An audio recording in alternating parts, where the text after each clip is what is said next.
I'm here with A.G. Hayden right now, and we're over here again in Vegas as always. And we actually wanted to make a quick video on our way out because why the fuck not?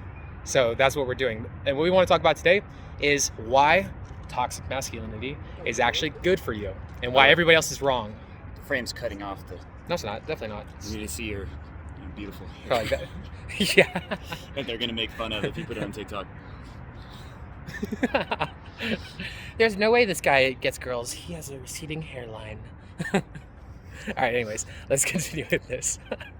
All right, so when it comes to this kind of stuff, a lot of guys want to, or people that are part of like the whole like feminist movement, they want to try to push that everything a guy does that makes him powerful is actually bad. If you're a person that actually is a powerful person that talks with power, that is somebody that actually takes a leadership role, that you're actually somebody that's you're an asshole, you're a jerk, you're a dick. You're toxic. You're toxic, but that's not the case. It's not that like by being like this this wimp that you're somehow being noble or like you're being good because you're making yourself smaller so other people feel comfortable. That's some weak shit. And it's actually ultimately worse for society and worse for those that you love. Like, can you imagine like being somebody in like the possibility of maybe economic crisis? Like, do you want to like have somebody around you that's weak, that cries, that can't think clearly when like shit's hitting the fan? Or do you want somebody that's solid? Or do you want somebody that's, you know, maybe not so?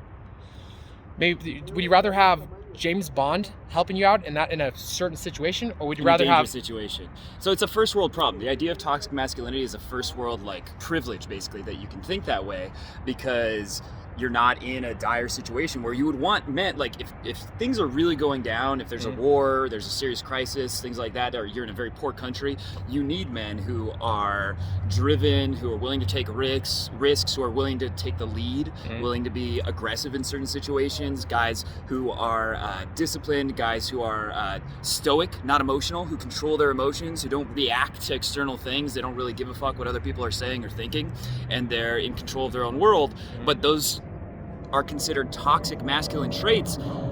I think the lack of those qualities in today's men is why our culture is so fucking depressing and sad, and why like so many men can't even get laid. I mean, 30% of millennials did not have sex in 2019. Now in 2020, I guarantee it was much worse because of the pandemic. It was probably like 50% or something. But think about that, 30%, they can't even get laid. The men today are so weak, they can't even go up to a girl and talk to her. They can't do that. That's how far it's gone. Then they backwards rationalize it, and then they like, instead of like actually trying to figure out solutions, which is what being, you know, masculine is, looking for solutions instead of being victim mentality. Instead of looking at victim mentality, like, which is what most guys nowadays are doing, they're like, it's because I'm ugly, I can't do anything to save this. Oh, or no. I'm introverted. Yeah, or I have depression, so I can't do it. Or I have social anxiety. Guess what? I had worse social anxiety than probably anyone watching this when I started. But the difference was I didn't say, oh, that's an excuse, I'm just going to give up, right? I'm just not going to try. No, I'm going to figure out how to make things work despite these things. So part of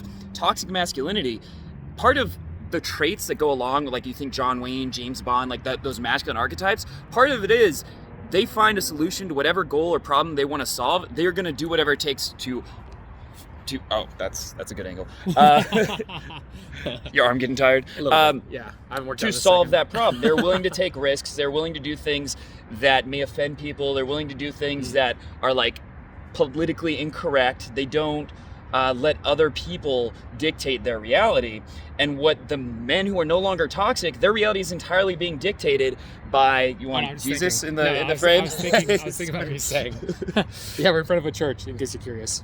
And there are, look, to be fair, there are aspects of masculinity that are associated with, which can be bad, like being, overly aggressive to the point where you're hurting people, being unempathetic, not caring about other people's emotions at all. But you can also be too empathetic. That's what we have today, where people are so empathetic, they're so worried about emotions and feelings that they don't get things done. They're unable to do anything. They become inert. By doing that too, you're not actually like being empathetic. So that is the honest answer. That's the irony, right? By you being this way, by you being the person that is like, you know, being like, I'm gonna be a soft person so that I never hurt anybody's feelings. By being this way, you actually are, in a long-term way, actually hurting so many people, hurting the people around you. You're taking away a possible like valuable proposition for a woman that you could have dated one day. You're taking away from the society somebody that could have actually contributed. Now you're so weak and soft, you can't think through a crisis situation. You're just always like, no, the world is happening to me, no, and you curl into a ball, the fetal position, and you cry. like a bitch. So there's a great quote I heard where a society that is too patriarchal is homicidal, right? So it's like gonna like warmongering, right? Yeah. If you go too far in that direction. A society that is too matriarchal is suicidal. And that's what we're going towards now. They become so weak, so helpless, so unable to assert themselves on the world and do things and get things done and like create the life they want to live, that it's this depressed, weak, soft, suicidal energy. And that's where we're going towards further and further and further.